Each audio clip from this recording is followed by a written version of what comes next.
Was there proof of notification? We were posted. Thank you. We have a 16-point agenda. I'm looking for a motion to approve.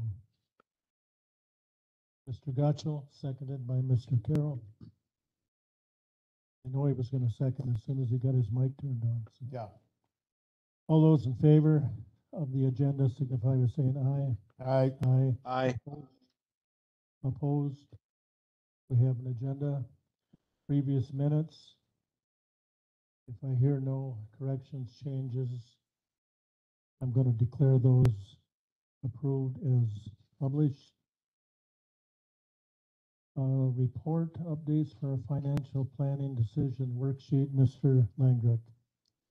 Mr. Chair, in your package or your packet, you'll see items 05 and 05A. Looking today for a motion to accept report as presented or with any types of guidance that you want to take to amend. Background on this is financial planning decision worksheet has been updated in efforts to attempt to incorporate the many changes in the 2023 budget process. Again, a caution to the committee. The sheet is designed with intentions of projecting estimate forecasts to help the committee decide on future budget priorities and for the committee to help give guidance to departments and the county board on future potential changes. Updates were made to incorporate the directive resolutions. Items on the worksheet can be changed. So, trying to manage 5 years of budgeting on one spreadsheet, it's not probably the best tool, but it's the only tool that I have for you folks right now. We are looking at different forecasting software and such through like Walworth County, but it's not going to help us here in the short and the fast. So scrolling down to the bottom line, let me show you where this becomes kind of why I'm bringing this up. So incorporating the different changes in health insurance and wages, where we came down half and then we went up 0.5% to 5% and then added some steps for ambulance Pine Valley. We incorporated then the amendments to the resolution language and all that kind of stuff. Arrived at a $9,000 gap for 2023. So trying to reconcile what we actually put in our machine against estimates based on the spreadsheet. We're within $9,000 out of $36 million budget. Flavor on how appropriate that is in a number. But so then the other things that are put in here now is the adjustments that we made to 2023 carrying over into the following years. The bottom line is for 2024, you have about $832,000 of fill, okay? So incorporating all those changes, we're in the positive, but it's showing up as a negative on here. Same thing then with the following year, 2025, you're at 1.1. The following year, you're at 800,000 again, and then the following year after that, you're at 700,000 of projected fill. Now that's assuming though all the different assumptions of having numbers come back to you in compliance with meeting the directives incorporated that you'll see on here on lines 301 through 301.01 through 301.04. It's also incorporating the inferred intentions of the resolution directing Pine Valley to return additional funds to equate to approximately half of the debt service that they have on their bonds. Other changes are attempted to be highlighted in here in blue. Draw your attention also to line 209.01. That's your ARPA fund line. If you remember at the beginning of our budgeting process, that number was at about 800,000 that we were going to use for fill. So in the actions that we have taken, that's reduced now down to 524,000. And then spreading the remaining of your 1.6 approximately over the next 2 years. And other changes in here as so on. So it was asked of me, I believe by Supervisor Carroll last meeting to want to know where we stand as of right now. So this is kind of best guess on where we stand as of right now. But again, that's incorporating language from directives and other assumptions. Last assumption I'll point out is in wages right now, this projection is showing a compensation increases at 5% for 2023 on our wage schedules, 5% for 2024, 4% for 2025, 3% for 2026, 1.5% for 2027. That's based on some very optimistic trends in our financial, our global economy and inflationary factors and all those things are questionable. And then this is also including then like a estimate of a 5% increased trend with our new insurance through ETF. And so with that, I would turn it back to yourself, Mr. Chair. Thank you, Mr. Langrick. Can you tell me in the committee why the ARPA, the reduction in the ARPA available, what did we spend it on? Well, you actually freed up some space. Our transition in health insurances, reductions in health insurances, reductions in the HRA, decreased some of those projected expenditures. So we in fact needed less ARPA funds to balance at the end. And there was other things that went into that too, changes at highway and changes at HHS and some other reductions that all added into it. So it wasn't just those items, but overall from where we began the budget process to where we ended it, it was $300,000 of reduction in expenditures or increases in revenues or a balance of both. So again, then we have by policy right now established about 1.6 that's allocated for ARPA use for filling gaps in budgets. And so then the remainder of that is broken out evenly across 2024 and 2025. Does that answer your question, Mr. Chair? Yeah, kind of. Anyone else have questions? Mr. Williamson. Mr. Langrick, what percent did you use for health rate increase? Did you say 5? Trended it at 5% continuously for each year. Mr. Carroll. Yeah, I agree. This spreadsheet is a handful to study, but your convention is that a positive number is an add to the tax levy burden, and a negative reduces that. So can you explain what you're doing with like line A7, line B7?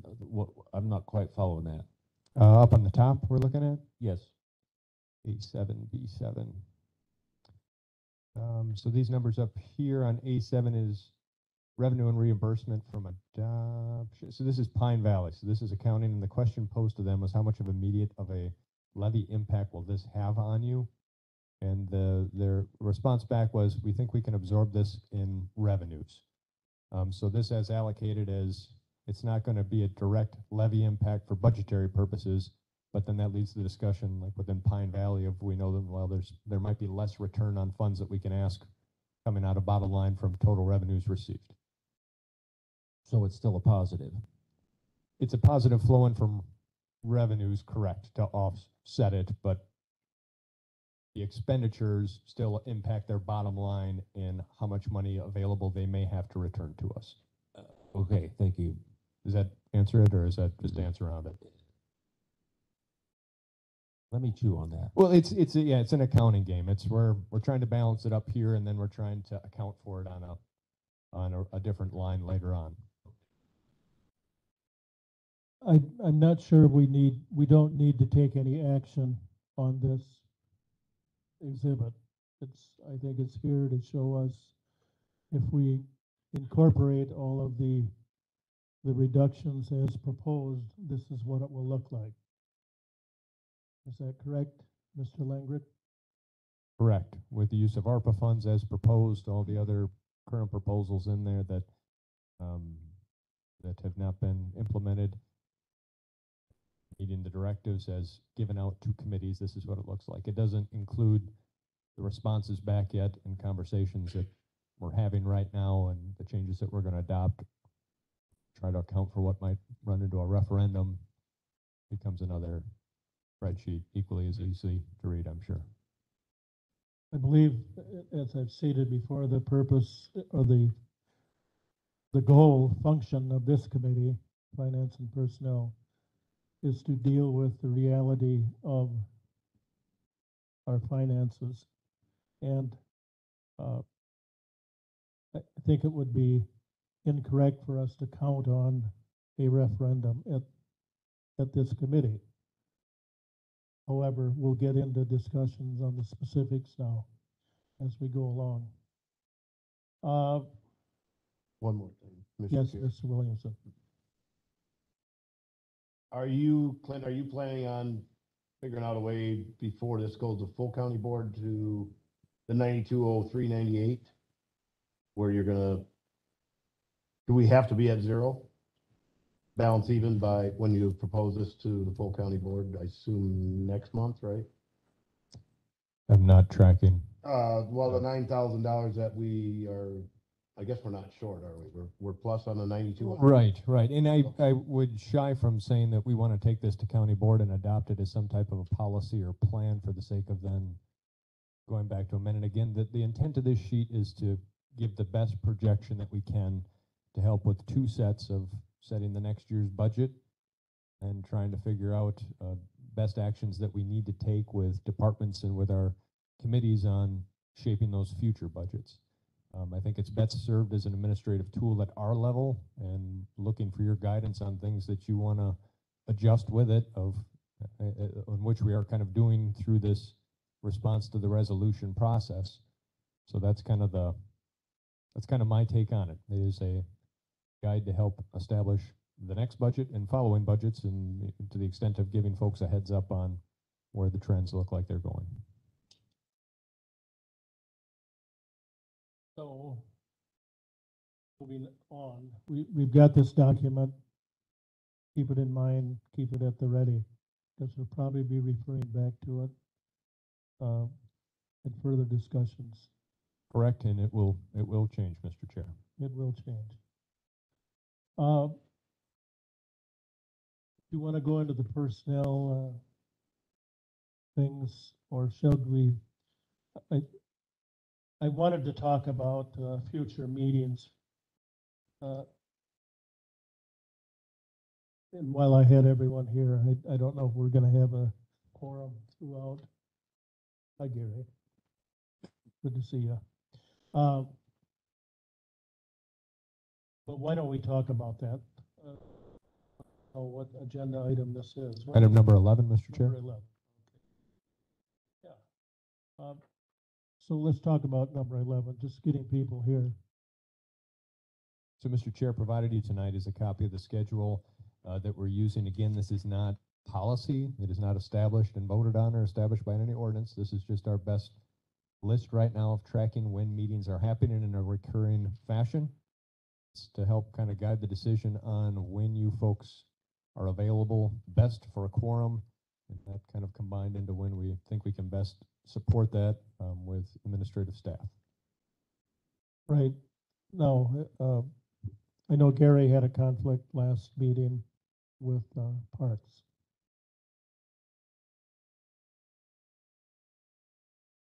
Well, and after you left last week, we didn't have a quorum, so we adjourned. But, well, you kept the meeting short, so thank you. But, of course, we have important business to discuss. What say you? Does anyone have I mean, we can continue going with 5 p.m. on, I don't know, Tuesday nights. Our normal meeting time up until now has been 1 p.m. to 3 p.m. on Tuesdays. Was it the first Tuesday, second Tuesday? I can't. First Tuesday. Yep. First Tuesday at 1 have been historical, but as you mentioned, we have had trouble in reaching and holding quorum on that time, Mr. Chair. Right. So, daytime meetings, bad, right, Jim?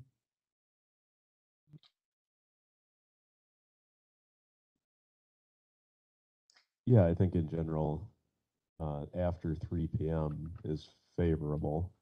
1 p.m. can work on the occasion, but it's sporadic for me. Yeah. And David Turk, same for you? Yes, Mr. Chair, depending upon the day, I occasionally can make daytime meetings work, but I'm much more available in the evenings. After 3 is better than 1, generally. Thank you. And Steve, Flexible. Either one works for me. right. Melissa, I'm flexible. pardon? He's flexible. 10-9? Oh, this isn't the bus. What did you say? You're flexible. Thank you. Mr. Williamson. Later is better. I know Mr. Cooey and I, speaking for Mark, he has school board tonight, so that's why he's not here. But he also didn't respond to the doodle poll, which Did you chastise him? yes, I did. All right, thank you. So, I would think, what about the Tuesday that you have penciled in there? But if we go to 3 or 4 that first week, That won't, you mean go tell or no, started at 3 or 4, the one that's already highlighted on the calendar that, you're cutting out your chairman then because I'm. oh, that's driving right, bus you have at school that bus, time. so Yeah. 5. If we go to 5 o'clock on the first Tuesday, that would leave us, if we need to have the second meeting, looking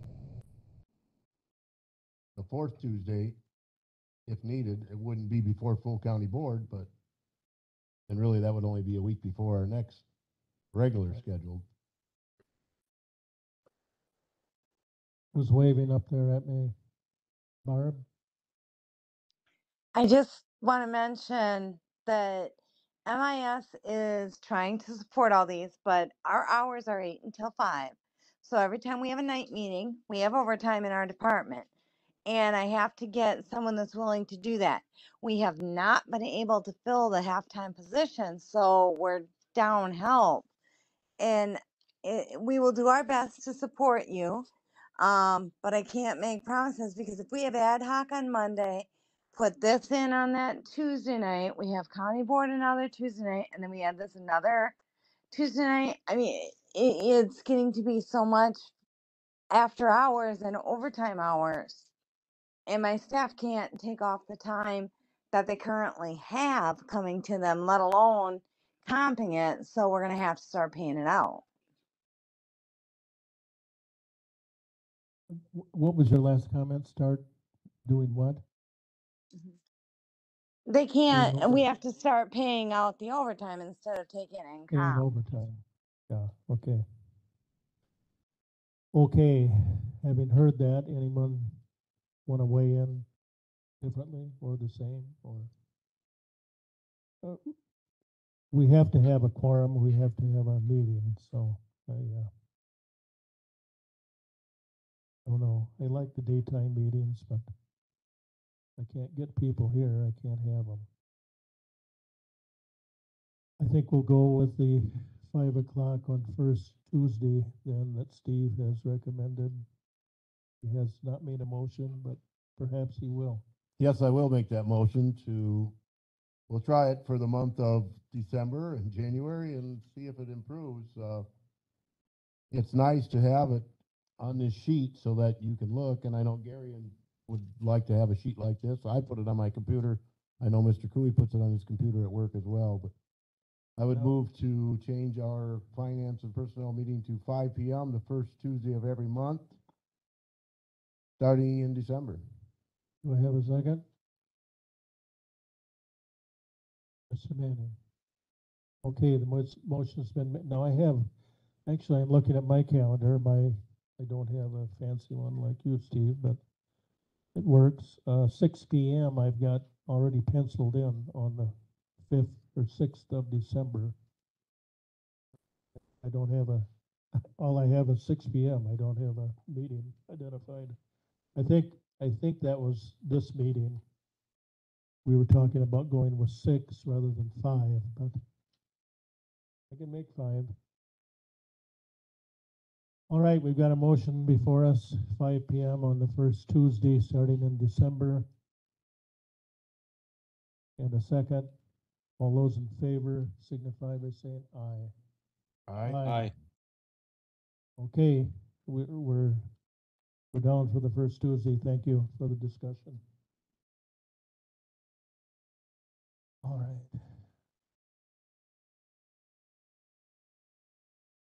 Personnel discussion, number 6, possible action on classification, compensation, and authorization policy. Mr. Langrick. Mr. Chair, in your packet, you'll see item returning here from last month, last meeting, same month. No, last meeting. Draft policy on the personnel classification, compensation, and staffing authority. Different changes and kind of wheeling through the top here. So on pages 2 So we've added the language here. Keep in mind, this is approval of body is going to be yourself, Richland County Finance and Personnel Committee. I'll have authority to make changes in these with authority reservation for impacts on items of reclassification and compensations and such, which will still have to go to the county board. And that corresponds with the language in the county board handbook as well. Getting into the policy, starting on page 5, you're looking at exception 2, where you have the update of authorities. Designation, you've got finance and personnel crossed off, then the designated authority thereby, and then you have specified employment agreement as an exception, but everybody is continued as at will. On page 6, we added in just some language that effective date is the adoption or revisions of the policy, and that again will be action by you folks with the exception of things that have to go off for compensation impacts or for reclassification impacts. Page 6, then you'll also see changes to schedule progression. We had language in here that kind of showed the transition coming into the policy from previous resolutions. Prior to having the policy, it was a series of different resolutions that were referenced. So we're trying to clean that up and just kind of place in there the natural progression for employees who are beginning employment with Richland County. Moving into page 7, then you're seeing the update authority, and then you're defining Carlson and Detman's role in here as a plan consultant for their interaction through provisions of setting new positions and reclassifications. Page 8, you're touching on the reclassification of, the recategorization of our employees. As we talked about last month, we're changing our category definitions to meet more of a Affordable Care Act. So you're seeing full-time, a minimum of 30 hours, part-time benefit of a minimum of 23.25 hours per week. Part-time unbenefited then is the less than 23.24 hours per week, and then casual, reserve, and then limited term employees as well as seasonals, all defined. Page 9 is cleanup on just inserting standing to the committee, definition language changes. Page 11, Richland County Board of Supervisors may take action to amend the count or delete the positions of the authorization table. So that's reserving authority by the Richland County Board to change the actual authorization table. We're taking out then some redundant language there for department heads presenting their positions and such. It kind of goes right to the county board. Creation of a position procedures, again, kind of defining that as an administrative type of a role as at the beginning, and then taking it to the county board for approval. 13 is cleanup. On page 13, you'll also see then the amendments here. So we're keeping a history on our amendments that we're making, so we can kind of look back if we need to and figure out what changed and when. And then the other changes then are noted in the staff authorization table. Again, this is then something that is designed for you folks to have then control. As discussed on there, the changes in authorizations and classifications and all those types of things are held yet at a county board level. Position title names and smaller administrative functions are still reserved as an administrative function. Then the final piece of it is going to be then the actual compensation tables, which reflect a 5% wage increase in conjunction with the budget of which it was improved. Then it allows in the language then for Pine Valley and ambulance then to take an additional step up to make a 7% going forward into next year. These tables become effective then the first pay period in 2023 or the first paycheck that's arrived at. So the wage rates are actually impacted at the end of December and then realized and paid out then in the first paycheck of 2023. Mr. Chair. Going back a few pages, you mentioned, do we mention Carlson Detman by name?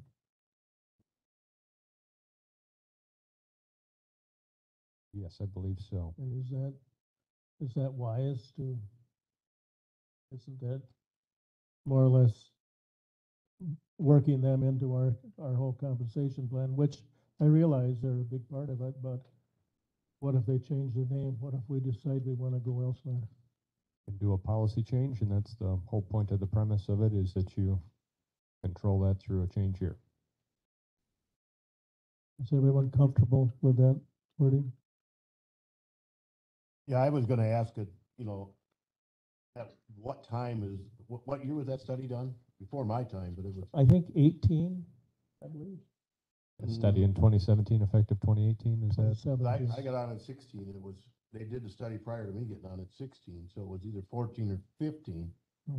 I was just wondering at what time are we gonna quit referring to Carlton, Detman, and Ada, or if we will. Well, probably never, because we're using them to review all changes, so, Good or bad, yes. right. Yes, up to this point, we're more or less satisfied with what they've done. Although I always told the prior chair that we were handed half a compensation plan. He said, well, that's because we didn't implement it. We took it, but then we didn't bring people up to market. So we really couldn't achieve the steps. Okay, do you need a motion on that, sir? Would like to. Okay, motion. Mr. Carroll, do I have a second? I'll second it. Thank you, Mr. Williamson. Okay, a motion and a second by Carroll and Williamson on the recommended changes and action amending our classification, compensation, and authorization policy. All those in favor signify by saying aye. Aye. Opposed? The motion carries. Discussion and possible action reclassification for HHS mental health therapist. Mr. Langrick. Mr. Chair, looking today for a motion to approve the reclassification of the mental health therapist from grade K to grade L effective 1/1/2023. Background on this item is Richland County Health and Human Services has been struggling to fill the open mental health therapist position due to the current wage offerings for the position. A market review of the position was requested to be completed by Carlson Detman. A recommendation was made to move the position from to grade L. I would defer to Director Clements. Any questions, Mr. Chair? Thank you. You've heard the discussion. I think you're all aware of where this came from. It came from HHS, and it reflects difficulty in filling those positions. Anyone care to make that motion? Mr. Manning. I'll second it. Discussion. Mr. Chair, Carol, I'm sorry. You're next, Mr. Carroll. I'm just wondering the new definition of the job duties. If they had been able to fill that position with no problem, would we still have the same issue of needing to change the classification? I mean, which came first? Good question. And luckily, we have the chair or the director of HHS with us. This was requested because it was a hard to fill position, but right now we have zero. The mic isn't on. Speak into the mic, please. Sorry about that. This was a position that was hard to fill. We have zero mental health therapists right now within the department. So did Ms. Luck, were you asking for the floor? yes, I have a question. Go ahead. I just was wondering, is this change budgeted for, or because it hasn't been filled, there's money available to pay for this position already in the budget for 2022 and 2023? So this position would be in the budget at the updated rate if approved for 2023, and we do have it in our budget. Thank you. Anyone else while Tricia is up here at the table with a question? Okay.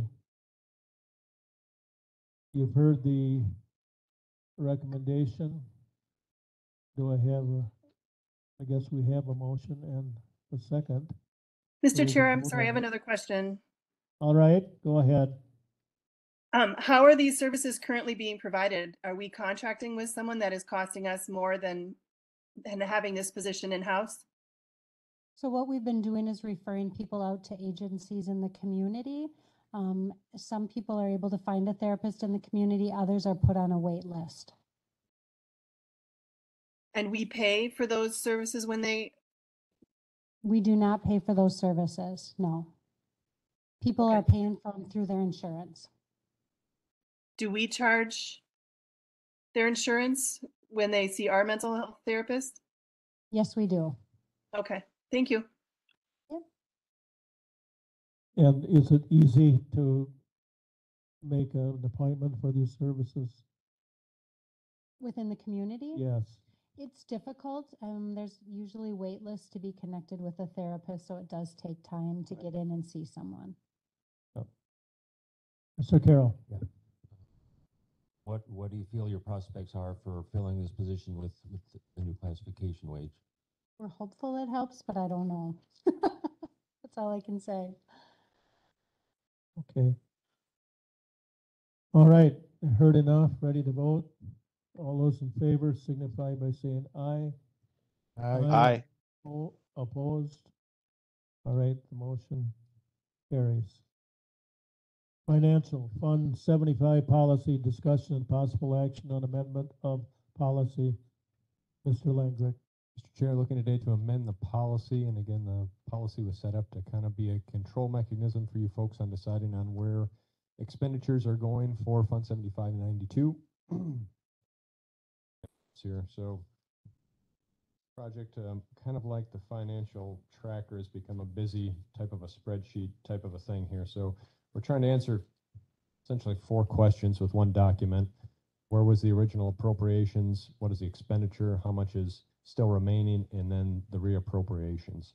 The first, the main point of the main thing that we're asking you for is going to arrive at page 5 of 6 in your document here today.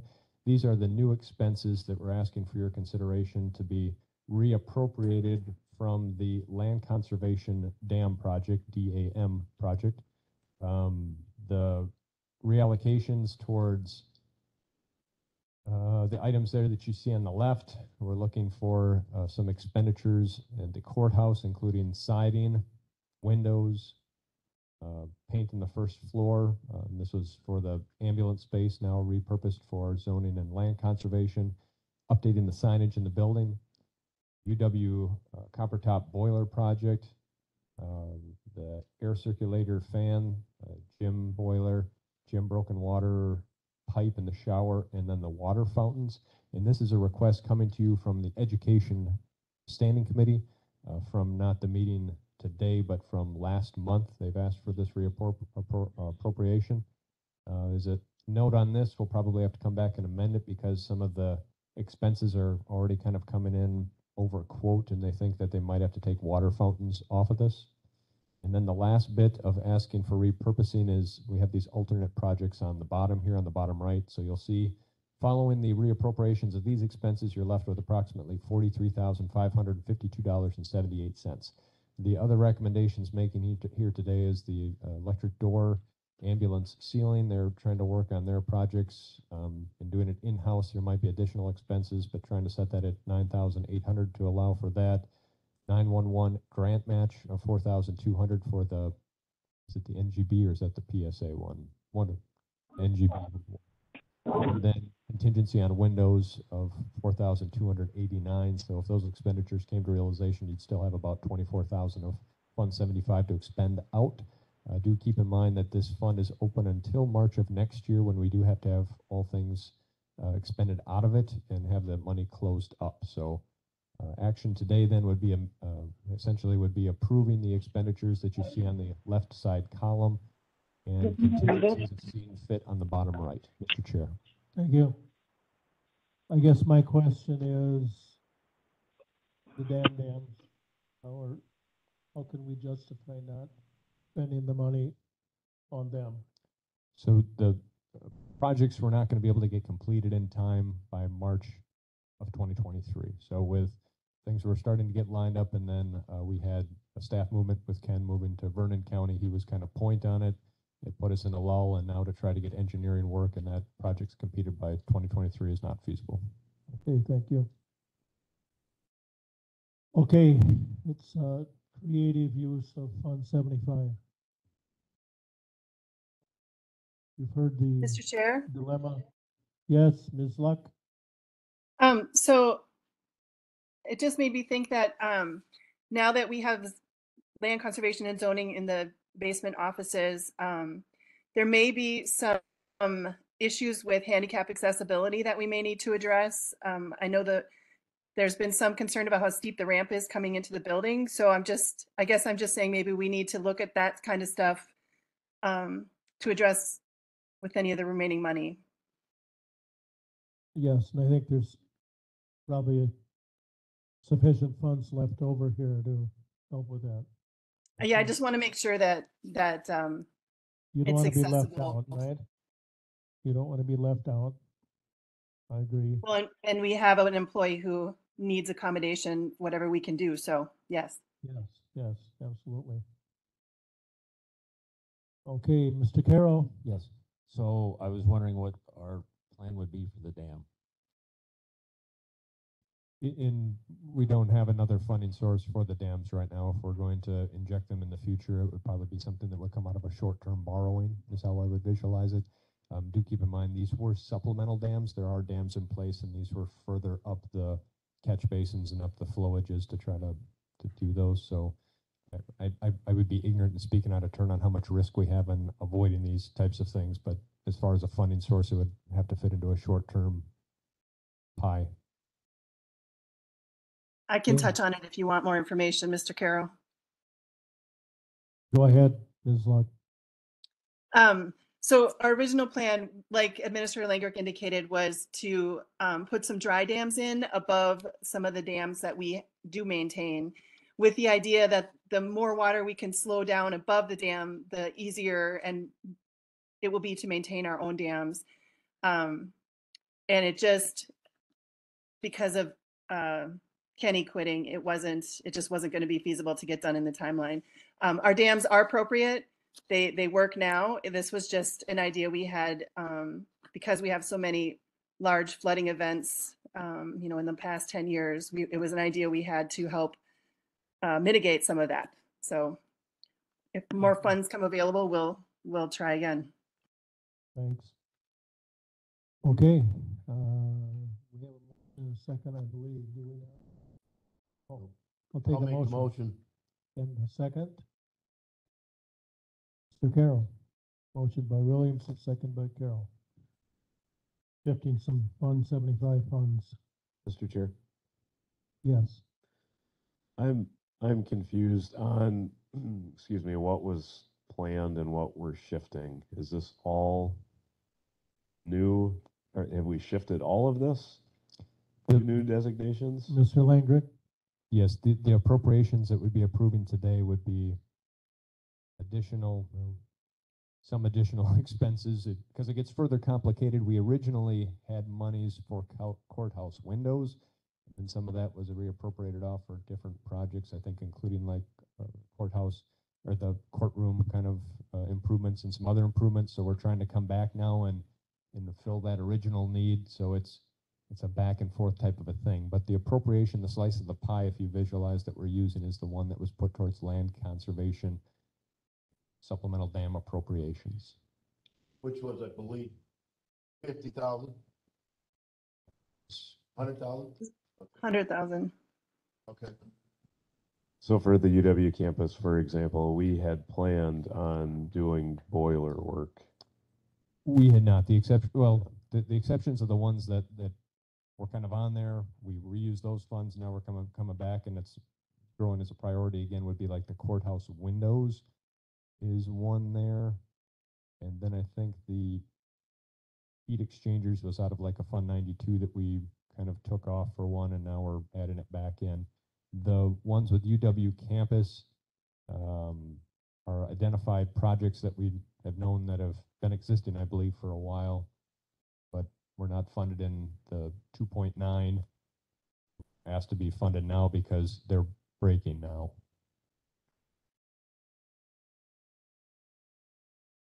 Did that answer Okay, your question? Mr. Gutschall answered. Okay.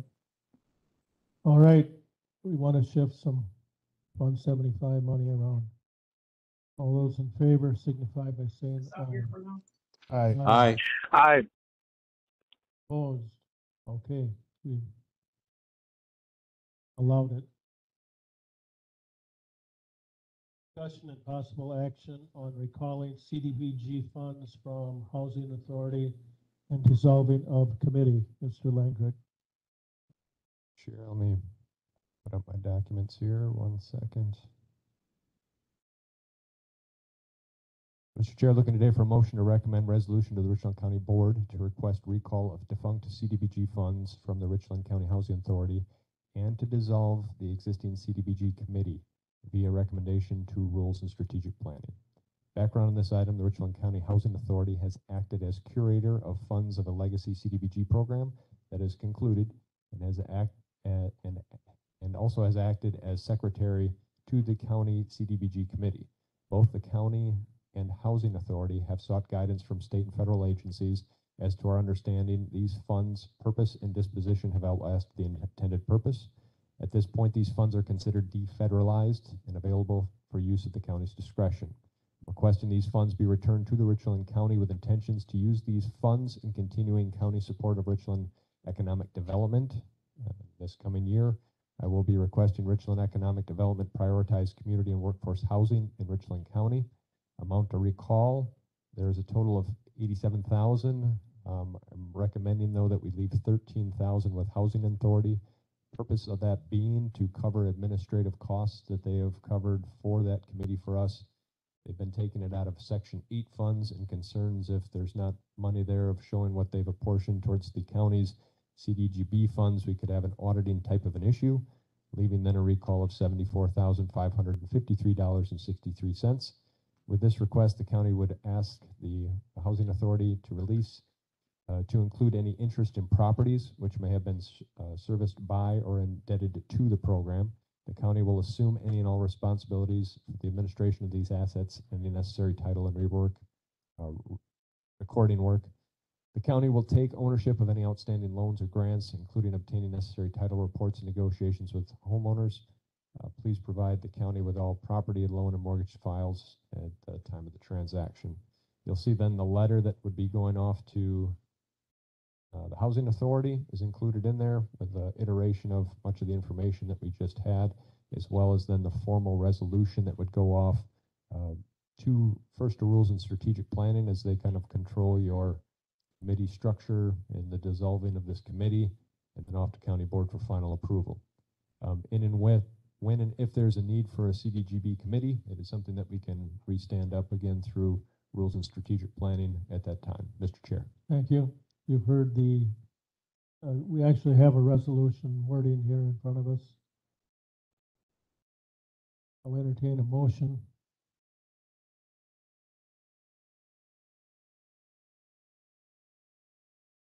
Waiting on a motion. Mr. Gotchall. And by Mr. Manning. Okay. Now we can have a little discussion. Mr. Carroll. That last paragraph is kind of vague and there's a lot of implications. I don't know what liabilities or responsibilities were taken on or who in the county would handle this. What are you quoting from, the letter or the resolution? The last paragraph of the thing he just read. Where the county is going to be assume any and all responsibility for administration of these assets. I don't know how many assets there are or what that is. There's several different loans that are made out there, and some of the loans are based on, it's a loan, but it stays in place, and as long as the current owner owns it, then you don't have to kind of pay it back. It would be paid back at a time of a sale or a transaction. So it's kind of almost like a lien on a mortgage type of a thing. Right now, we still have to maintain auditing on those to the best of our knowledge for the ones that we know are there. In talking with Attorney Wendell, some of the things we may want to do is work with existing property owners and say, is there a way we can negotiate out and try to would you pay us back a portion of it now and dissolve out the aspect of it of trying to try to track these loans for decade upon decade? Because I think there's also stipulation where if it stays within the family to like a dependent, then it can still continue on. So it becomes this long, again, decade after decade of tracking loans that this program has made to different residencies. Right. So, like I say, who in the county would then administer this effort? And it almost sounds like we're getting $74,000, but we better not spend it. I'm just trying to understand the full picture here. The funds have already been pushed or provided to the recipients of it. So the loans have already been made. It's more of kind of it's a grant, if you will. And the stipulation then is at time of sale or transactions, then the county would have an interest on receiving that grant or that loan back if they sold it back. So why do we want to do it? Why not leave the grant administration with the people that are doing it right now? Well, the way I understand it, this 74,000 plus 13 is money left over in the fund, isn't it? Correct. We haven't used this and provided these types of funds for years and years, is my understanding. The program is kind of defunct and has already gone to the wayside.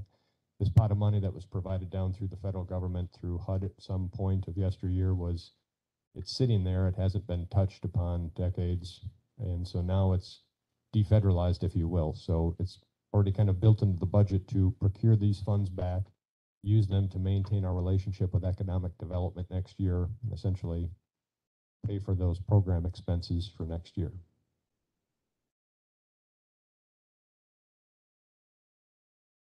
No, I still don't get it. It still sounds like we're taking on some kind of administrative role and have some potential liability with a loan defaulting or whatever.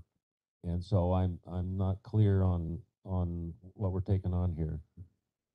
Mr. Langrick, for illustrative purposes, isn't this very similar to the CDBG money that we ultimately used to help with the elevator at I know it's a different fund, but it's very similar to that, is it not?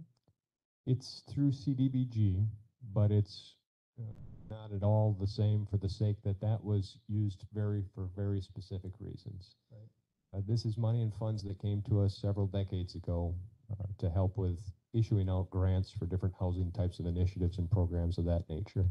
So at that time, it's the best of my understanding is that housing authority still resided directly underneath the kind of the control of the county, and was even here, was across the street over there. And when they kind of branched away from us, they took this program with them. But this is money that came down to the county. So they issued out grants. Now the program has kind of fallen to the wayside, but the pot of money that was issued to the county to support that program stayed here. And it's kind of just been in the back shelf and gathering dust for quite some time.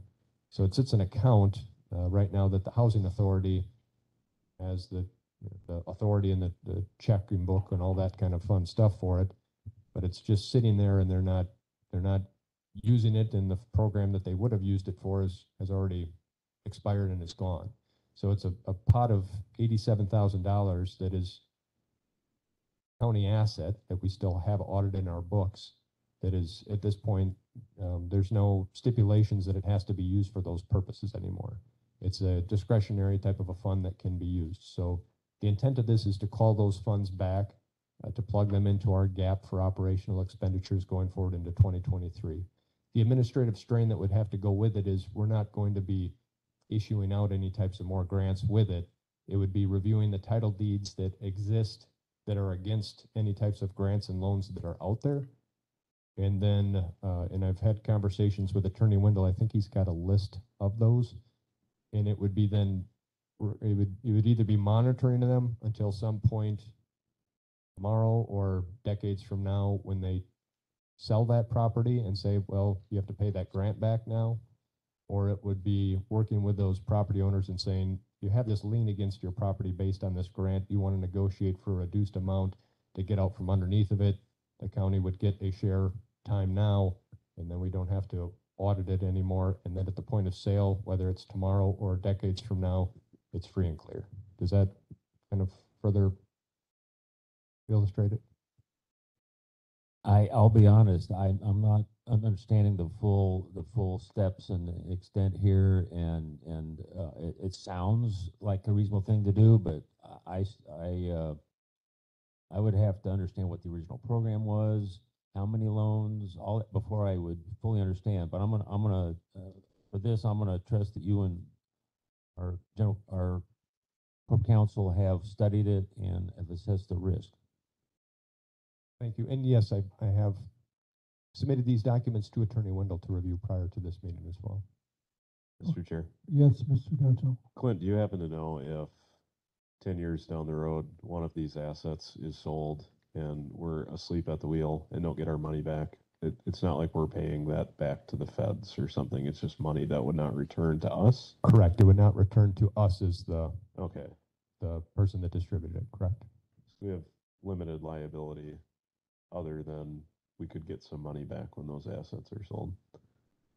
One other question. So the 74,553 that we're saying we're earmarking for community and workforce housing in Richland County in the future, are we taking some action other than just saying that we're going to use that money? Is it going to be designated in a fund for Correct. housing or? Right now in the budget, it's built as essentially coming back as general fund operations. Okay. And I guess I'm justifying it for the sake that the original purposes of the CDBG and the HUD program was to support housing, of saying that as a county, we're maintaining partnership with economic development into 2023. And those are the funds that we're going to be using to help maintain that partnership going forward into 2023. If that's inappropriate and those funds need to be used some other place, that's an option to you. That would require then though to fill that gap then in the general operating budget for 2023. Does that answer your question? So said another way, roughly $75,000 is coming back to the general fund. Theoretically, we can use it to augment an ongoing relationship with the Economic Development Committee. It's staying true to the true intent of the original CDBG. That was to develop housing, and certainly Red is all for that. So That is the marketable narrative. The more pessimistic narrative is it's filling gap right now on our. okay, we have a motion and a second and a lot of discussion on found money. All those in favor signify by saying aye. Aye. Aye. Opposed? Aye. Are you opposing, Mr. Khan? No, I was voting in favor. I said aye. Okay. Well, yeah, okay. Thank you. That takes us down to discussion possible action on utilization of ARPA funds for comprehensive planning. Mr. Langrick. Mr. Chair, 1 second here. Let me pull up the documents.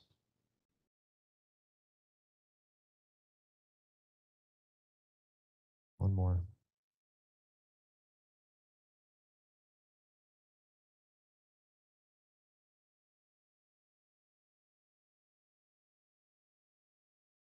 Okay, another confusing one that involves numbers, but looking today to do an amendment to your ARPA utilization policy.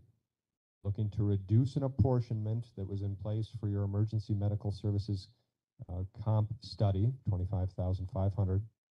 Looking to add appropriations of historic roof project change order of $8,326.57, which we'll address here.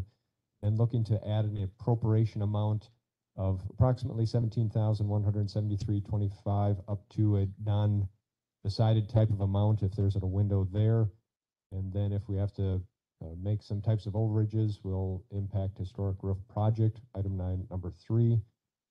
Then to make it more confusing, then I'm asking to change one of the descriptions on the 2023-2024 budgets for the gap there. And let me try to pull up the policy language here to try to put it more in line of what it means. So here's your policy, the appropriations table at the end. It looks like this as a review. These are the appropriated amounts that we have in there currently. Keep in mind that, as we talked about earlier, you have 1.6 designated for your public sector loss or our operational gap fill. So looking to reduce this line right here for emergency medical services, freeing up some space. But then we did have a roof order change on the flat roof, which is included in here, looking to incorporate that. And then upon request of rules and strategic planning, they didn't want to define an exact amount, but are looking for a feel for space to allow for a county comprehensive planning. And the math on that, if taking those first two actions into place, would free up roughly $17,000. If there was more that you wanted to kind of free up, you could potentially take that out of historic roof type placements or out of other types of projects that you wanted to do. Mr. Chair. Additional background on this. So didn't we have, with the original ambulance study, didn't we have problems getting a quote, a reasonable response to our request for proposal? We did. We put out a specification design for a comprehensive plan. It looked at not only just our ambulance, but in looking at our support networks and ambulance services, and trying to assess some of the questions of what is the most efficient and effective way to deliver ambulance services, what's the most stabilized way to continue it, and then also looked at internally what's a business plan that the county could maneuver with, either independently as an independent ambulance district or staying underneath the county. Responding back to that RFP, we had just had one consultant, and it was determined that at the time that that the money would be best served someplace else. So we did not move forward with that consultant, which frees up this availability for repurposing of these funds in the ARPA fund. Questions? Yes, Mr. Carroll. Are we going to talk about the roof revision again? I thought we already approved work on the flat roof. Was this a further change? It was. We had, when they tore it off, we had some additional expenses. They found out they had to rebuild rotted wall transition on some of the materials, and then they had some flash shingling tins also that had to be redone. So once they began the surgery, they found out that we had to do a little bit more work on it. I just wondered why we're just now seeing this. Yeah, this is from back in May, so it came to me late, and I had it housed here, but didn't bring this policy back to fit it into it. Okay. As far as the overall question, I'm not sure I'm understanding this to be determined bit. I mean, Sure. I'm sorry, I'm breaking up. Did you want to say something more, Steve? I'm cutting you off. So rules and strategic planning had a lengthy discussion of moving forward with a county comprehensive plan, and they didn't, correct me if I'm wrong, folks that were there, the members that are part of that, they didn't want to commit to an actual kind of a fixed dollar amount for the sake of tipping their hand then for consultants to come in and say, this is exactly what it's going to arrive at. So I think they're trying to look for a range to the best of my knowledge. What the appropriate amount of that, there was a couple different examples from different counties, which I forget the exact limits that were presented that day, but they were they're looking for a feel from you folks on, are you behind that and support a comprehensive study right now? And then approximately what's your comfort level, if I said that right. And I believe Supervisor Murphy Lopez is chair of that. If he's on, he might be able to better describe. Yeah, Mr. Chair. Go ahead, Sean. Yeah, so we looked at several examples. I did quite a bit of research, and it looks like maybe in the $30,000 to $80,000 range. But he's exactly right. We didn't want to write it down because oftentimes consultants, if we set a budget, then they'll use it all up. And we want to make sure that we're getting the best deal possible. This is in our strategic plan to complete a comprehensive plan by 2024. So we're just following through on that strategic plan directive from the county board. And we we have a draft RFP developed. We're kind of set to release it in January, and we think it's going to take about a year to complete a comprehensive plan. So we're very much at the beginning of the process, but just wanted to make sure that the finance committee was amenable to this approach before we keep moving forward. Sean, this is a question. The comprehensive plan is required that by authority, legislative authority, correct? That's correct. Yeah, every 10 years, we're required to update it according to state law. We're about 6 years behind on that. By the time we get complete, it'll be closer to 7 or 8 years behind on it. We're not alone, but I think the other point too is we think this would be good for us to, set some goals, figure out what our capital projects are going to be coming up. I think there's a lot we could do with this plan, a lot of engagement with the public and stuff like that. Thank you. Okay, can I have a motion? Mr. Chair, I'll I'll make move. the motion. Okay, I'll And- second. Mr. Williamson can second.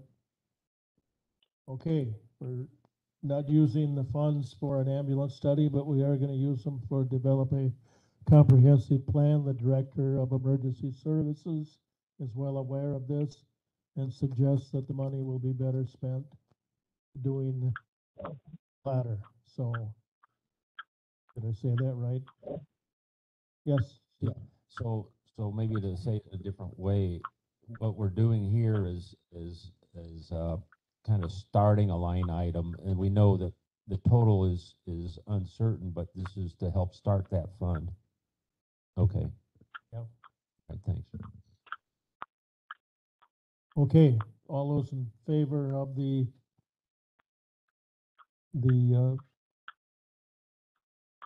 motion signify by saying aye. Aye. Aye. Opposed?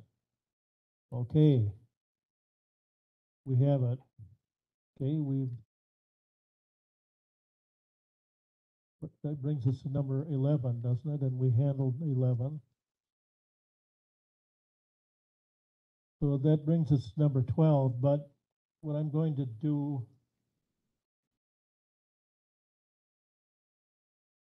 we can handle number 12. Discussion and possible action on response to resolution 2296. A, staffing study and proposal on finance and human resources. So it's on here as a placeholder report on this as it is progressing as discussed at the last meeting. I hope it presented to you folks in December. And that being also discussed out with department heads on the different options and what the impacts of those are. So it will come to you as both a study and options and potential recommendation. Okay, thank you. So no action taken on 12A to be discussed, determined in the future. Then I would like to, and you can tell me if I'm going in the wrong direction here, but I think we need to go down to item 14 and discussion and possible action regarding correspondence with the referendum ad hoc committee. I'd like to find out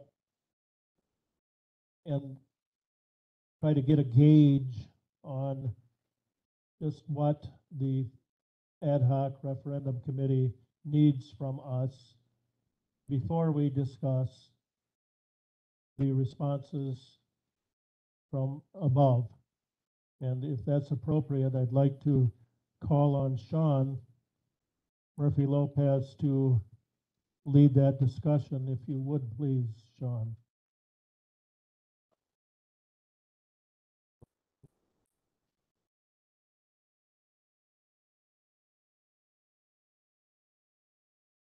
Thought we had him till 6:30.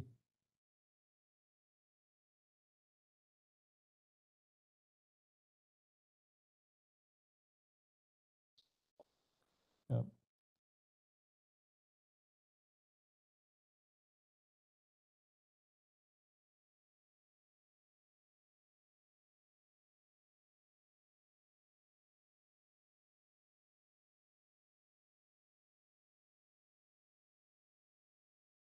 Well,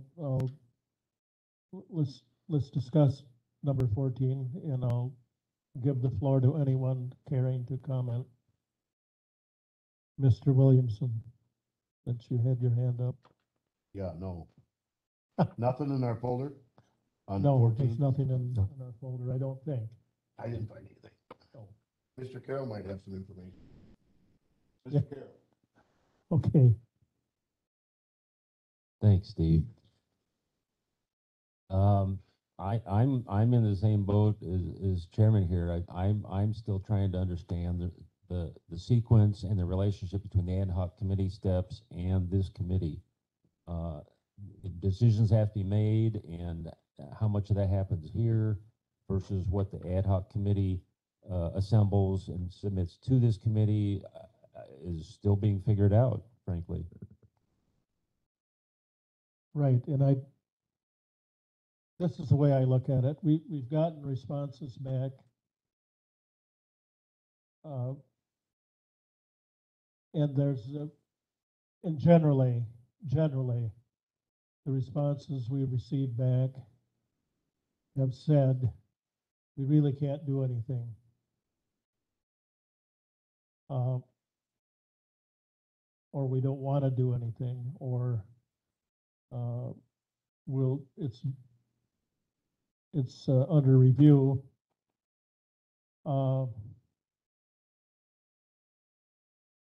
And I know that the original, remember the resolutions that were under 2296, and many of them had wording that said, basically, either you come up with a way to operate without county funding, or it will pass back to the administrator, finance and personnel to make that decision for you. Now, those were amended to have less demanding wording, I would say. I remember the Pine Valley wording in particular. It was explore different ways to operate Pine Valley. Can it be farmed out to someone to handle the administration, and then they pay us? Yes, Steve. Yeah. Chairman, I can tell you this, the ad hoc committee is looking at the responses, and we've already generated a few questions back to those departments, committees, and we intend to do some more. So there's going to be some more dialogue in that direction, but it's still ongoing. Right. So we can accept the responses that we received, and we've passed a budget for 23, but really all of this now gets into 24 and beyond. And if you want to have a discussion on each one of these, we can. And I see that various people here are waiting for our discussion. So if you want to take them as they're listed here, 13A, response from Pine Valley, included in our packet under. One second.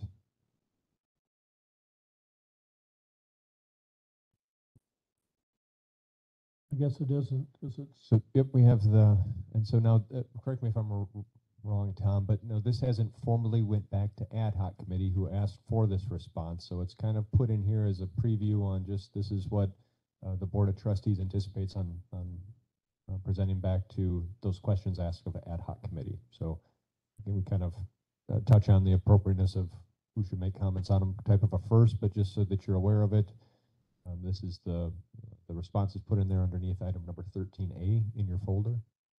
Okay.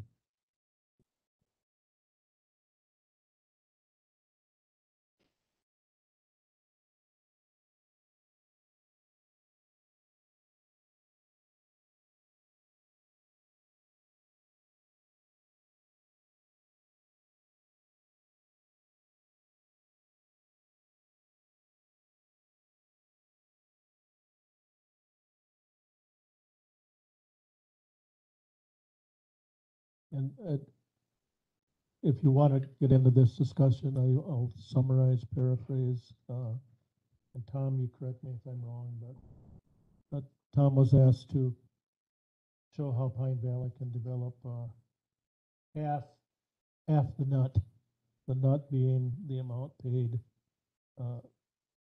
for the buildings. And he was very frank and gave a lot of supporting documentation and a lot of testing the windage. Tom, I'm holding up my finger here to catch the wind, because a lot of the things, the federal Medicare reimbursement being number one, are hard to predict. So he gave us his best answer.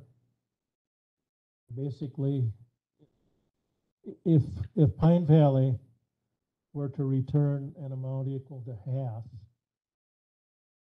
the nut, it would draw down their reserves to precariously low levels, according to best practices. So that's what it's going to boil down to, Steve, is you want to force Pine Valley to come up with half and thereby reduce the amount that we have in reserve. I don't call them reserves. I'm an old insurance guy, so they're reserves. Or do you accept this and try to find that money elsewhere?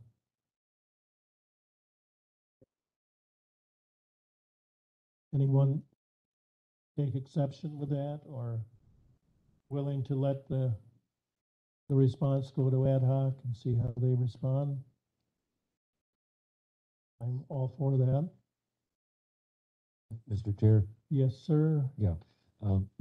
just to expand on that, the minutes from the last ad hoc committee show some of the questions we've asked back to Pine Valley and a couple others, and I don't think we've heard back yet. But like I say, that dialogue is ongoing, and that I think until we hear that, it's hard to say what the next step is.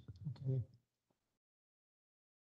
All right, then why don't we go to B, response from Simons. Have you requested additional information from Simons, Mr. Carroll? Since you are now the spokesman for the ad hoc committee, and I do appreciate that.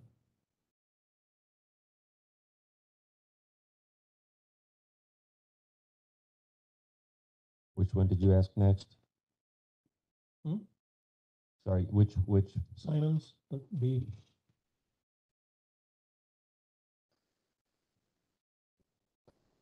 See it.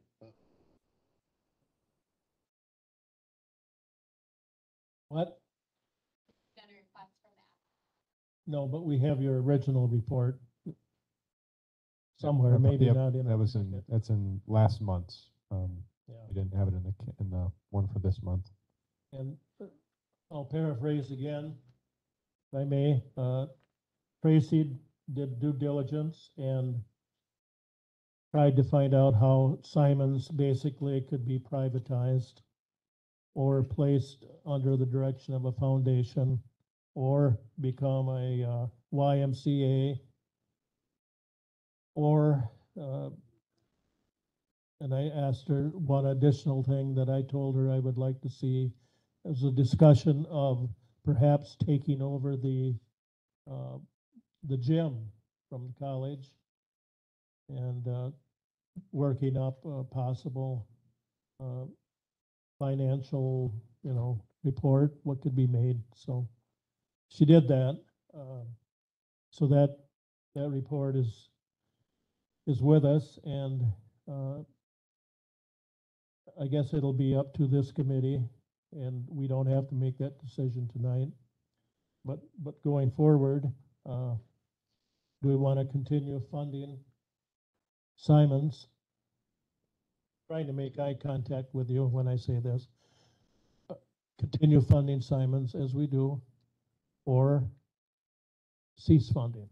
And if we cease funding, then the question becomes, since it's a shared thing between county, city, will the city make the same decision?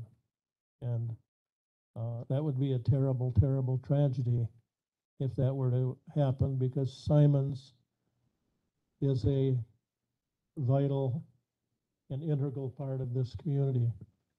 And I certainly don't want to see that happen. But by the same token, it needs to be explored. Mr. Gotchel, do you have any comments? Since you were former chair of Simons. I don't believe so. I'd concur with your summary. Oh, thank you. Thank you. So that one, no action is requested. Richland Economic Development, we funded it for another year, 23, right? This is, We have some ad hoc questions that are being taken back to the red board. That'll be the 21st next Monday, Mr. Chair. okay. Public safety. Got a nice report from Chairman Luck. Do you want to, Chairman Luck, do we still have you aboard? Yep, I'm here. Would you like to respond to the public safety response? Um, A quick I summary. mean, I think it speaks for itself. So I will say that of the smaller departments, you know, most of these departments have statutory duties that without staff, they couldn't fulfill their duties. So, I mean, a majority of what we should be talking about probably is the cuts that would have to happen at the sheriff's department in order to meet. Clint, will you bring up the B document? The one that I just want to make sure everyone has seen what the resolution, nope, the other one, sorry. Okay. I guess it's What C, number yeah. is it? That one right there? That one right there. Yep.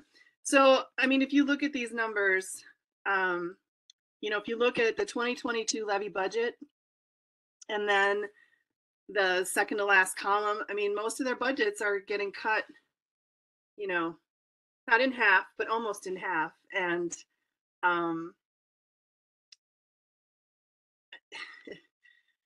we talked a long time about, you know, what these departments provide for our citizens. And, you know, one of the things we talked about quite a bit was that these are not services that can be provided in the private sector. You know, we're required to have a court, we're required to have a coroner, a district attorney, emergency management. I mean, all of these are required. And they've already cut all of the, you know, anything that non-salaried, you know, that could be cut has already been cut. The sheriff's department did find a few things that they could cut, but really to meet any of these needs, we would really have to cut staff. So Clint, will you go back to the other document, the narrative? So let's just, I mean, I'll just walk you through. Let's go down to that chart on the third page, I believe it is, in the sheriff's department, the table. So, I mean, if you look at the road patrol deputy row, we can meet the cuts. I mean, but this is what the staffing would, the way that we would meet them would be to cut the staff. And this is what it, by 2027, there would be one sergeant road patrol, no road patrol deputies, no investigator. It'd be the sheriff, the chief deputy, the lieutenant, and one other person.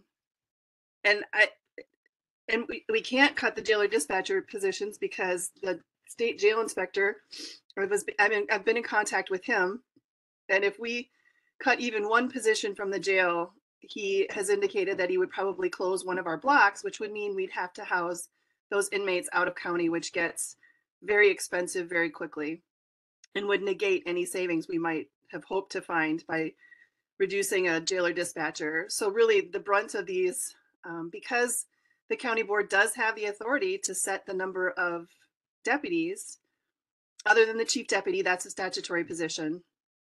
The only other place to do it would be in the road patrol. And you know, how could we possibly as a public safety committee recommend that we have no deputies by 2027? And if you look, if you would scroll up just a little bit to the staffing levels.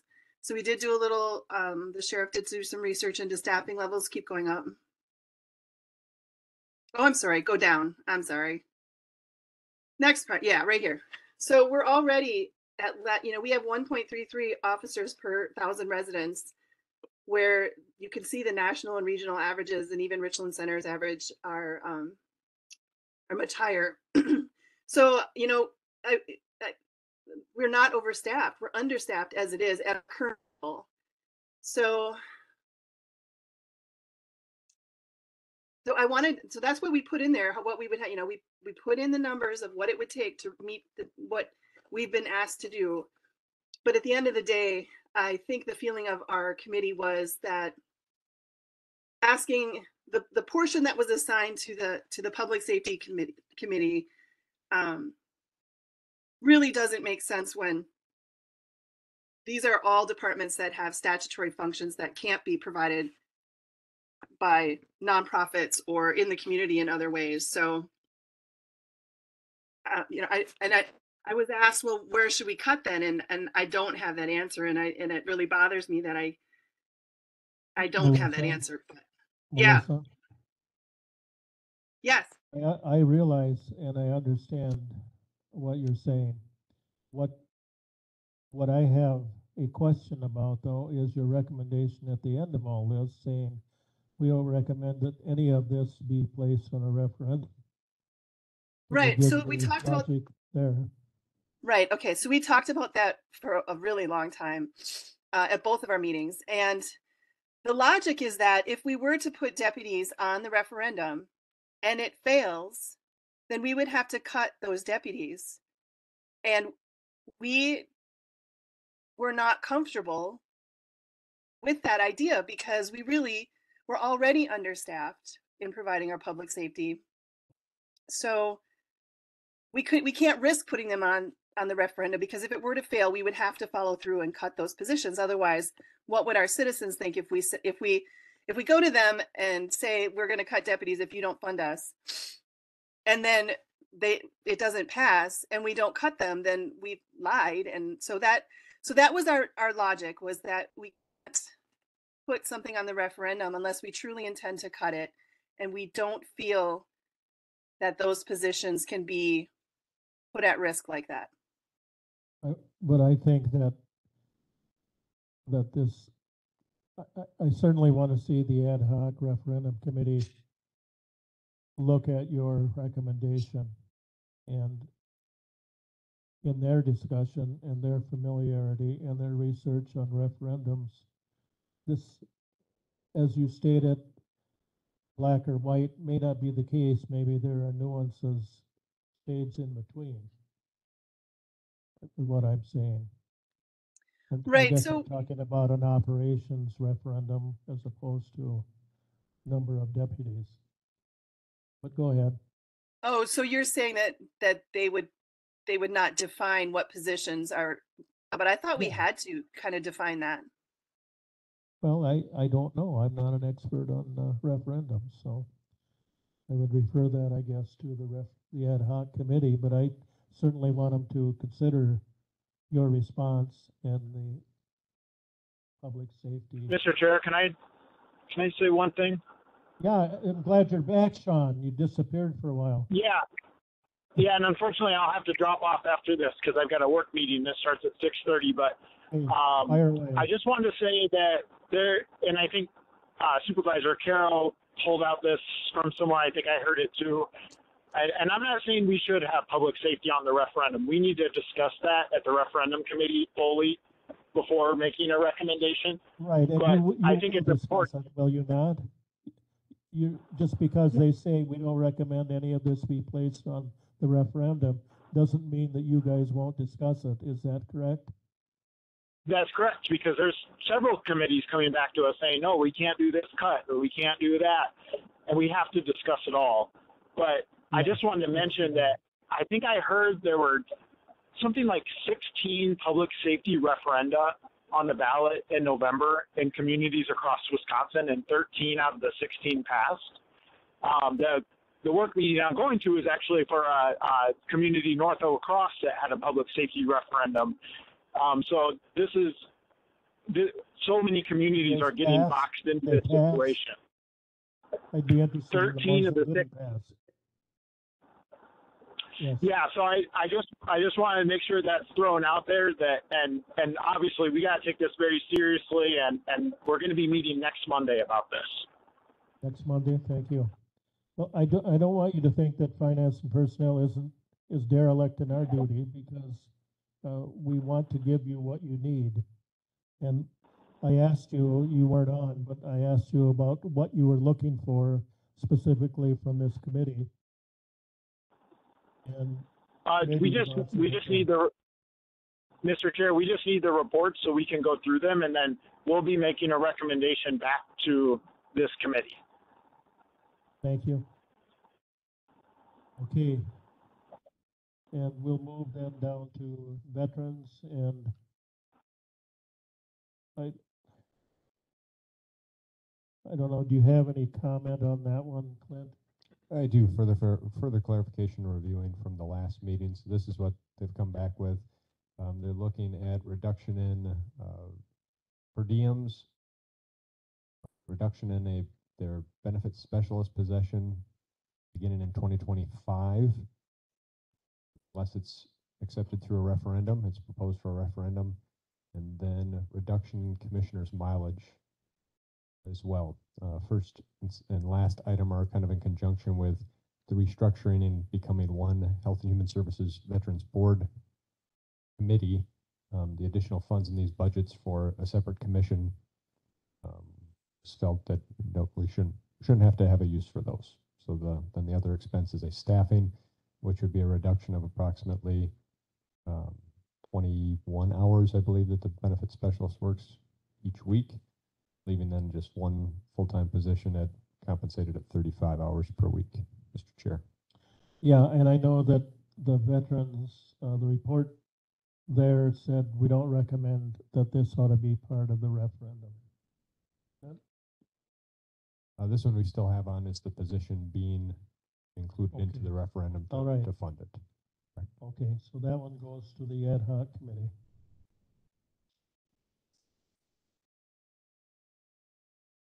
Yes. Please.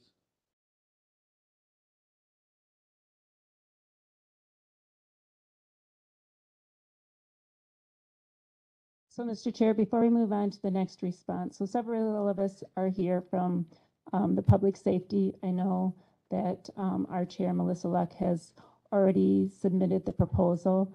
At the last public safety meeting, Judge McDougall was away at continuing education, and Stacy was also away. And we did talk at length, but we just wanted to also convey additional information. So one of the proposals and one of our fears is, as Ms. Luck stated, that if it's passed on to the ad hoc committee, so one of the recommendations is the deputy in the register and probate office be cut, and that would be recommended to the referendum committee. And I guess because they were not here, I felt compelled to ask if they could speak briefly on that. So our fear is, if it is recommended, it goes to referendum and it fails, that the deputy would be cut, which would put the register and probate down to a one-person office. Well, I'll allow you to speak on it. I'm the chair of this committee, so by George, you speak, or whoever you want. So the reason we wanted to bring this to your attention is that it's not a mandated position per se, but the statutory requirements of this position are mandated by Wisconsin statute. So the requirements of having hearings within 24, 48, or 72 hours is a statutory requirement. There are timelines. When that happens and I'm gone, those still have to be met. And so when anything is cut, the ability to do the job is cut. And there's nothing left but salaries and attorney fees. And so I just wanted to bring to the attention that it is a true hardship. We are already down, as is the sheriff's department, to bare bones staff. We've made compromises back in 2020 where the clerk of courts gave a deputy to my office to be trained. And now it is being proposed that that be possibly cut if the referendum does not. Thank you pass. for refreshing my memory there. I remember that, and that was, you picked up the additional position, but in total, it wasn't an additional position. Correct. I do So, recall that. yes. And prior to that, there was many years where there were no raises. That compromise has been made. We have been trying to make it work to be as efficient as possible. And the duties, the workload has continued, and we have tried to meet those job requirements. It is unreasonable, and I don't see any possible way, if another position is cut, to keep those duties being met that are required by the state. We're going to lose jurisdiction on cases. And, we're not going to be able to meet time deadlines and court requirements. And that is setting the county up for a devastating situation. So I'm asking, I guess, to reconsider in the public safety to take a two-person office down to a one-person office. Okay, thank you. Well, you've heard an impassioned response and logically presented. Does anyone on this committee wish to make a motion? And I realize you are running the risk of superseding another committee by doing so, but Mr. Chair, yes, Ms. Luck. so just to be clear, the committee is not recommending that deputy position be cut. It was only that if the referendum committee were to decide that position were vulnerable, then we would want it to be on the referendum. But we're not recommending that position be cut, and for many reasons, and they're all written in that report, most of which she stated, but if there's a few other reasons in there as well. So I just want to be clear that it is not our recommendation to cut that deputy position. Okay, thank you. Okay. Thanks. I guess you've got at least several members of the board here that have heard your explanation, so thanks for that. Okay, then we went to veterans. Now we're down to UW campus, food service, and UW extension. Does anyone wish to comment? They don't have the response back in its entirety. No. They're still looking at some opportunities with some of the buildings. Yes, so there's right, when Administrator Langrick says opportunities, he's absolutely correct. And I'm encouraged by I attended the Education Committee meeting today. I was very encouraged with a total discussion there, because it seemed to me that we were unwilling to look beyond the way things have always been, and wishing that we could return to, I don't know what year, choose one. But however, after the discussion today, I realize we've got reasonable and good people on that committee, and now they're looking outside the box, if you will. They're looking at all options, all opportunities. So if you have a concern about the campus, food service, UW extension, you can speak to myself Linda Gentis, head of the Education Committee, Administrator Langrick.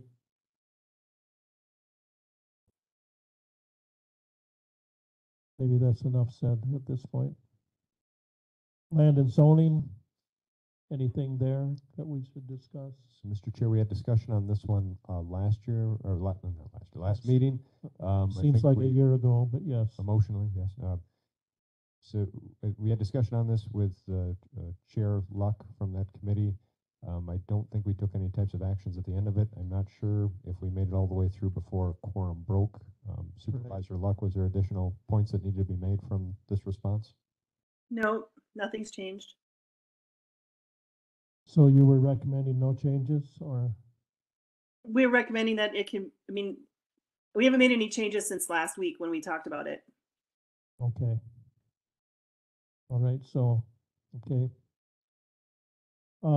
Administrator, clerk, and treasurer, Clint, anything new? The one comments made were wanted to defer until the staffing study is brought back to you, which anticipating is going to be brought back in our meeting in December. Public Works, It's discussed. I think that we covered all of the talking points at the previous meeting, including responses back to ad hoc.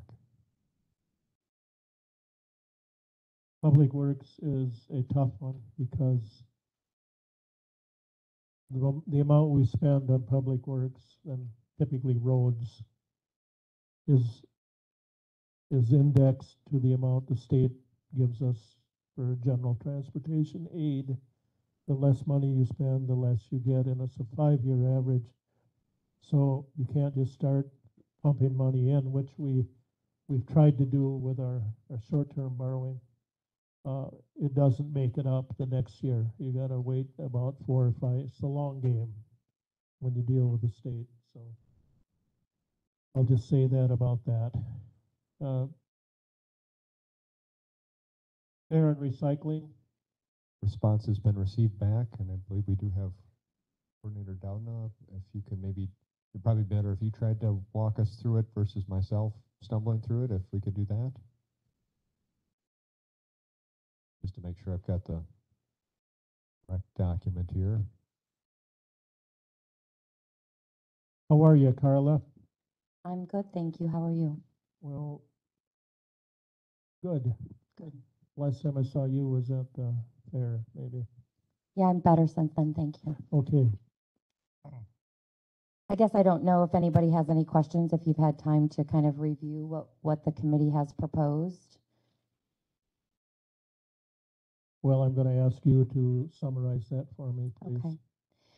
So it was brought to the committee and myself that in the resolution that we were given direction to explore the transfer of fair operations to a nonprofit ag society, including research on peer counties with a nonprofit fair model. So I did submit several documents to you, and one of those documents were other counties that I reached out to, and then listed in the columns basically if they were an ag or a county, if they were run by the county or an ag society, the year of establishment, if they were a 501c3, and who owned the property, if it was the county, the ag society, or the city, and so on and so forth. I don't have any people that have come to the fair committee to express interest in taking it over. I will say though, I'm a little confused on the direction that we were given, because if you take the fair, the operation of the fair from that office, all of the revenue that's generated from the fair that operates that budget, Fund 68, then goes with it. So then anything remaining in that office would have to be fully tax levy funded. Because we only receive $15,000 in tax levy. The rest of our budget is met by revenue that we generate from the fair, from the rental of the grounds, from the storage, and any donations that we receive. Yeah, you receive more revenue than expenditure, so. Right, but I just kind of wanted to clarify that because I think there was some confusion. There were some questions that people thought maybe we were funded through the general fund outside of the tax levy money and that, but it isn't. We are fully funded by our revenue. I will say that personally, the most comments I received after the resolutions this summer were on the fair, so.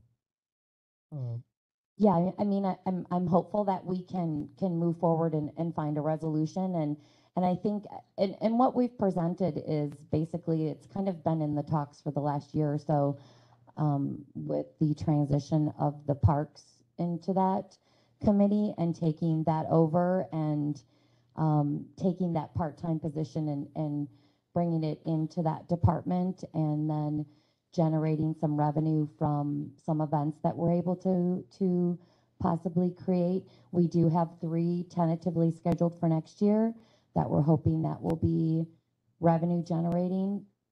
Could they be 15,000? I can't say, obviously, because we're obviously dictated by Mother Nature, as is our fair, which we found out this year as well with having to close the gates on or close down the rides on Saturday and then open the gates up. So we did lose some revenue, but I mean, I'm hopeful that people can see in the other document that was presented with the fair revenue basis the expenditures and the little bit of money that is left over at the end of each year. I don't know if anybody has any questions or any thoughts on what was presented or feedback. Any questions, committee? No? Okay, thank you. You're welcome.